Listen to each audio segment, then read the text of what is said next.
எனக்கு நடிக்கிறதே இந்த cinema industry ஸ்டார்டிங்லேயே எனக்கு ஒரு மாதிரி இன்ட்ரெஸ்ட் வரல. அம்மா கொண்டு வந்தாலுமே சின்ன வயசுலேயே என் அம்மா பார்த்தீங்கன்னா, கண்ணில் மை போட சொன்னால் போட மாட்டேன், லிப்ஸ்டிக் போட சொன்னால் போட மாட்டேன்.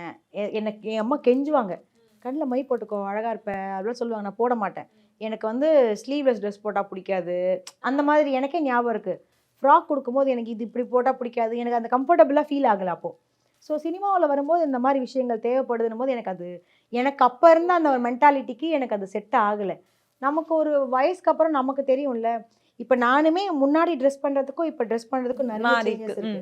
இப்போ எனக்கு என்னன்னு தெரிஞ்சுக்கிறதுக்கான ஒரு மெச்சூரிட்டி என்கிட்ட வந்திருக்கு. அதனால தான் நான் இப்போ இதெல்லாம் எனக்கு ஓகே பிடிச்சிருக்குன்னு எனக்கு ஃபீல் ஆகுது. ஸோ அந்த மெச்சூரிட்டி வராதனால தான் அந்த சினிமா வேண்டாம் நான் நினச்சேன். ஸோ ஒரு விஷயத்தை ஹேண்டில் பண்ணுறதுக்கான பக்குவங்கிறது ஒரு அனுபவத்துக்கு அப்புறமா தான் ஒரு சிலருக்கு வரும். அந்த அனுபவம் நிறைய என்னை கற்றுக் கொடுத்துருக்குது. ஸோ அதை நான் ஒரு அனுபவத்துலேயுமே ஒரு பாடத்தை கற்றுக்கிறதுனால இது எனக்கு வேணும் வேணான்னு நானாக முடிவு பண்ணுறேன். சம்மர் வந்தாச்சு, எங்க கிட்ட விட்டுருங்க, நாங்க பாத்துக்கிறோம். GT Holidays, South India's #1 travel brand.